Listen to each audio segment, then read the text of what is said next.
What happened to video games and why aren't they fun anymore? I feel like it's a question plaguing a lot of modern gamers lately, but why is this happening? I mean, technology has only gotten better and games have only become more and more ambitious, so objectively, we should be happier than ever. Yet here we are, constantly disappointed with every new game that drops. Why is that? You've heard it all before, gaming just isn't the same anymore, and if you're anything like me, you've probably got a high-end gaming setup.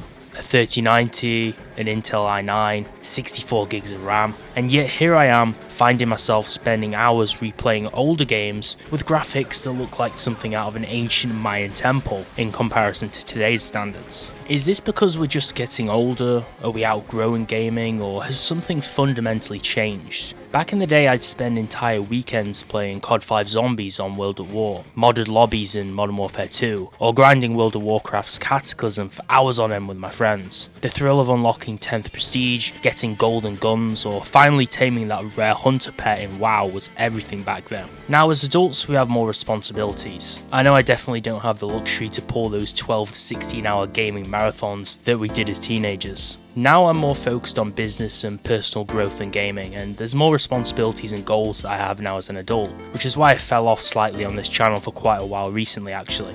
Like everyone, I began chasing money, achievements in business and creating something for the future, which steered me away from gaming for a while. I had a sense of guilt. Why should I be able to be lazy or sit and enjoy a game or movie when I'm not where I want to be or making the money I want to make? Certain bad events in my life also contributed to this feeling of being slightly toxically productive and hyper-focused, which caused me not to game for a few years, but it did help me in reaching where I wanted to be at an earlier age and point in life. And now that I feel like I've mostly got there, I've managed to return to games and making videos on this channel too, but in more of a healthy, balanced way. But it's these major events in our life that can also be a factor. Things happen to people that change them forever. We're not the same people that we used to be, and sometimes holding on to remnants of the past or things like the games that we used to play let us hold on to our old identities. Now I'd be lucky to squeeze 1 or 2 hours in for a gaming session in a day. Sure, life gets in the way, and as a result we end up chasing the same feeling we had, even if it's not the same or if we've grown apart from our past habits.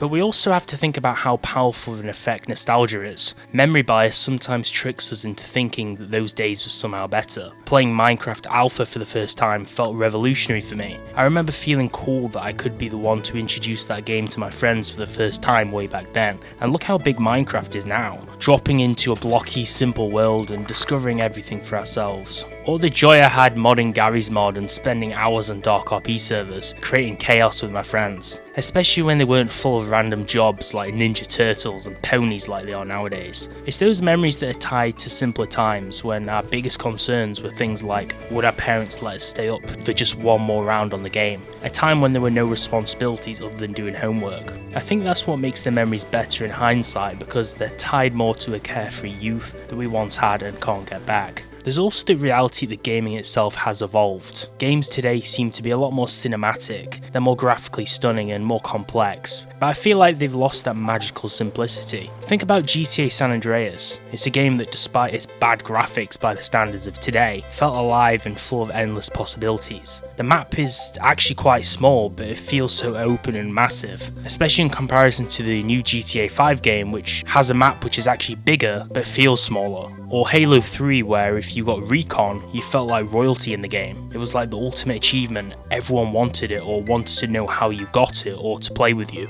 Nowadays I feel as if games are plagued by microtransactions, live service models and pay to win features. It doesn't feel like it's about playing just for the fun anymore, but how gaming companies can get the most retention out of people's TikTok brains to make them grind, stay on the game long enough to finish battle passes or to get them addicted to gambling with loot boxes. The pressure for them to keep up and the oversaturation of releases and the same genres makes it hard to genuinely be excited about any one game now. I mean, for an example, let's take a look at how fast the climate was moving during the lockdowns. Suddenly Fall Guys was the hottest thing online, video after video of it, you couldn't escape it. Yet within weeks, Among Us exploded and left it in the dust. Another thing that I feel like has changed is the way that we connect. Do you remember split screen multiplayer or local LAN parties? Inviting friends over, sharing some snacks and shouting at each other when someone pulled off an insane trick shot on Rust in Modern Warfare 2 or a nutty play on Halo 3. I think that physical connection added a greater layer of joy that you just can't really replicate with online gaming. Even games I used to play like H1Z1 had more of a social aspect that was so vital. Running around with your mates at 100 miles per hour in a cop car, sirens blasting, popping people in the head and getting into taunting matches over the proximity voice chat, usually being blasted in return with profanities that you didn't even know existed.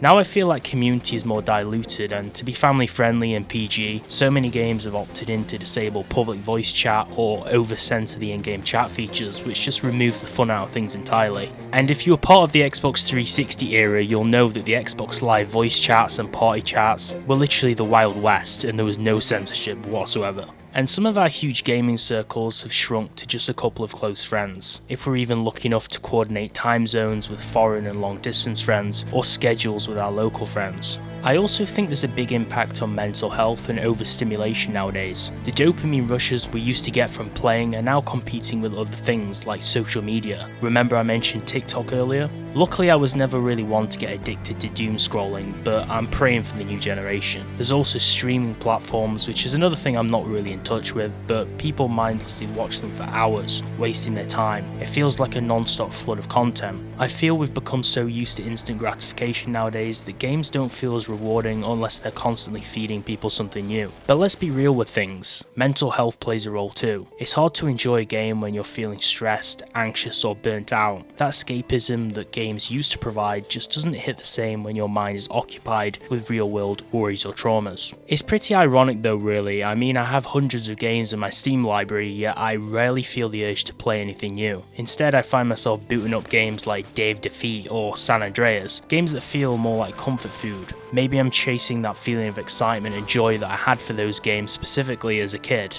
and maybe that's an okay thing, which is potentially why people like retro gaming so much, and why the success of websites and platforms like GOG.com are so prevalent. So what's the final takeaway from this? I think in retrospect, it might just be a combination of everything. We've grown up, the world has changed around us, and so have the media that we consume and the games that we play. But maybe that's why those old memories feel so special and dear to us. Gaming may not be what it used to be, but the moments we had shaped who we are today. And even if it means that I'll be playing older games and re-releases and ports of older games like Red Dead Redemption, which just dropped on PC, and that brings me fun, I feel like that's the right way to do things. I'm curious to hear your thoughts though. A lot of you are from different generations and eras to each other, had different experiences with different games and culture growing up, so I think we can get a whole bunch of perspectives here. Drop a comment down below and let me know, do you still get excited about new games? Or do you find yourself replaying the classics too? And what games are your classics and what do you find yourself playing now?